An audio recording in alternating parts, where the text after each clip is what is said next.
Alright, today's project is a multi-track project, and what I want to do is the files, the audio files, the tracks for this particular musical are stems. So I have 16 up to 16 stems, and what I'm doing now is I'm taking the stems and I'm using Audacity to combine them into a single wave file that has 16 stems in it. So in Audacity, let me just show you this first.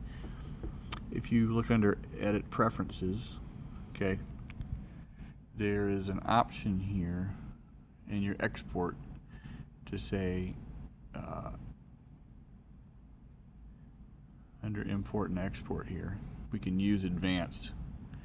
So you want to make sure you choose, instead of mix down to stereo, use Advanced. Okay, so we got that selected. So now what I'm going to do is I'm going to come over here to this particular, and I can see I've got all my files. So, and I know I have a cheat sheet over here, what order I want to put these files in. So I'm going to start with the drums. Oops, I didn't get it. So I'm going to drag the drums over. And then, do I have any percussion? I do. So I'm going to drag the percussion in. And then, do I have my first violin part? I do. And drag the first violin in. And do I have some strings? Yes, I do. The rest of the string parts. My computer's going to hesitate for just a second. And then it's going to copy it on in. Thank you very much. And then I have the bass part. So we'll drag that in. And then do we have reeds? I don't have reeds in this one. Don't have reeds too.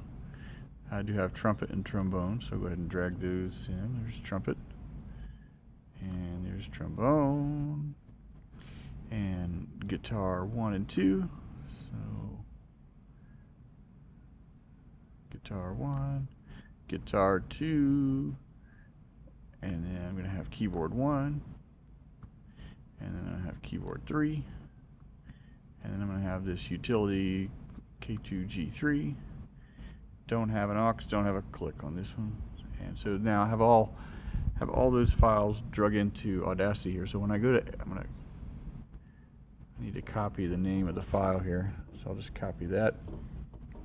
And when I go into Audacity, I'm going to say File Export as a WAV file, paste in the name, okay, hit Save, and now it's going to pop up with this screen where I can map those WAV files to channels. And I'm going to reduce the number down to 16 so that they all match properly. There we go. So I'm just going to take out these default ones that they put in for me. Thank you very much. Not going to be needing those. And so now we're going to do the same process again here of just matching these up. If I can get this one to go away. There we go. Okay, so channel 1 is going to be the drums, and the stems came in stereo, so I'm effectively mixing them down to mono here is what I'm doing. So then channel 2 is going to be my percussion, which I have. Channel 3 is my first violin. Channel 4 is my strings. Channel 5 is going to map to the bass files. And channel 6 would be reeds, 7 and 8 would be trumpet. 8's trumpet. I almost made a mistake there. 9 is oops, I did make a mistake there. Okay, 9 is trombone. And 10 is going to be guitar 1. And 11 would be guitar 2. And then 12 would be keyboard 1. 13 is keyboard 3 in this case, and then 14 is my utility keyboard guitar thing. Okay, so I've mapped everything. I'm going to hit OK, and I don't really need to enter any artist information here. We'll let it chug away, and it will be done. So I'm going to walk over to QLab here and let you see what this looks like when you drag this multi-track file into QLab. So I have a cue, just an audio cue here, and you can see that what I did was I can't see what's going on here with that. So there's the name of the file, and that's the multi-track WAV file. And if you look at your audio levels, you'll see that on the left, now I have 16 inputs.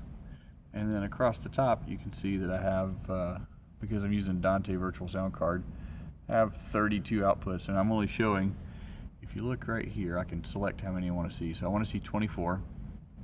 So I want these tracks to start on 9, which for reasons outside this video. But anyway, so now when I click on this Q in QLab to hit play, all those tracks are separated out and they go to separate Dante outputs, and they show up on the console, the mixing console, as separate.